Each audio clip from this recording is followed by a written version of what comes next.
안녕하세요. 명신보감의 이명신입니다. 오늘은 새로운 라이프 스타일로 떠오르고 있는 제로 웨이스트 운동에 대해 소개해드리고자 합니다.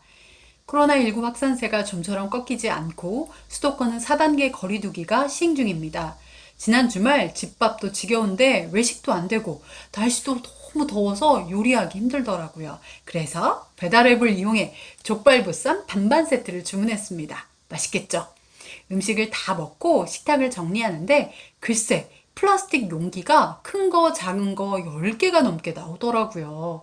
배보다 배꼽이 크다고 음식보다 용기가 더 많았습니다. 처리하는 것도 만만치 않고 맛있게 먹고 왠지 모를 죄책감 마저 들었습니다. 순간 그동안 TV나 SNS에서 본 많은 광경이 스쳐 지나가더라고요. 지구 온도가 올라가 폭염폭우 등 이상기후가 나타나고 북극 얼음이 녹아 북극곰이 죽어가고 바다가 플라스틱으로 뒤덮이고 플라스틱 섭취로 바다 거북이 집단 폐사하는 등등등. 제가 배달 음식 한번 시켜 먹었다고 저 때문에 북극곰이랑 바다 거북이 죽은 건 아니지만 지구상의 수십억의 인구가 지금까지 살아온 삶의 방식이 누적되어 지구를 이렇게 만들었겠죠.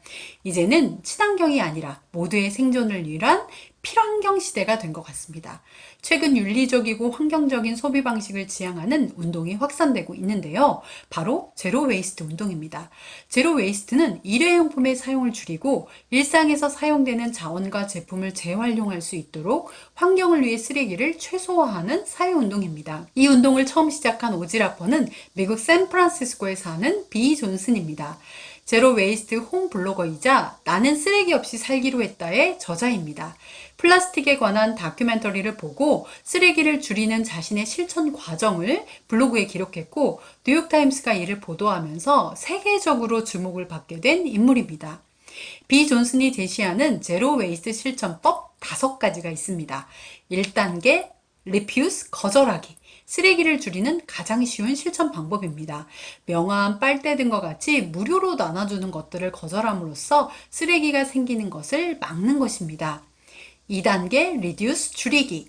꼭 필요한 물건만 사고 포장이 적은 제품을 선택하는 구매 습관으로 쓰레기를 줄일 수 있습니다. 또한 잘 사용하지 않는 물건은 다른 사람과 나누고 장바구니와 텀블러 활용으로 일회용 쓰레기를 줄이는 것입니다. 여러분도 많이 실천하고 계시죠? 3단계 리유스 재사용하기. 다시 쓸 수 있는 물건을 재사용하는 것입니다. 일회용 플라스틱 용기를 씻어서 다시 사용하고 건전지를 충전해서 재사용하는 방법입니다. 4단계 리사이클 재활용하기. 배출되는 쓰레기 중에는 재활용할 수 있음에도 버려지는 경우가 많다고 합니다. 물건을 살 때 재활용 마크가 있는지 살피고 재사용하도록 합니다. 5단계 랏 썩히기. 음식물이 무분별하게 버려지면 토양을 오염시키게 되지만 음식물만 모아 썩히면 유기질 비료나 가축 사료로 사용할 수 있습니다. 환경오염을 막고 새로운 용도로 활용되니 일석이조의 효과를 얻을 수 있습니다. 인간은 사회적 경제적 활동을 하면서 살아가야 하기에 쓰레기 플라스틱으로부터 완전히 자유롭지 못합니다.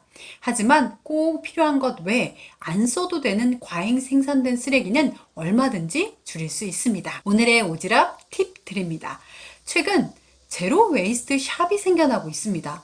성동구 더피커, 동작구 지구샵, 서대문구 디얼 얼스, 도봉구 안녕상점 등이 있는데요. 이 가게들은 공정무역으로 생산한 식품과 생필품을 판매합니다.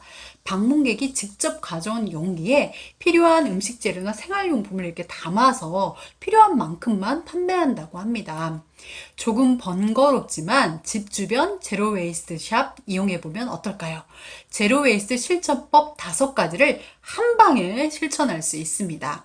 저도 집 주변에 제로 웨이스트 샵이 생겼다고 해서 이번 주 한번 방문해 보려고 합니다.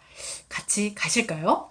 여러분의 오지랖이 세상을 바꿉니다. 감사합니다.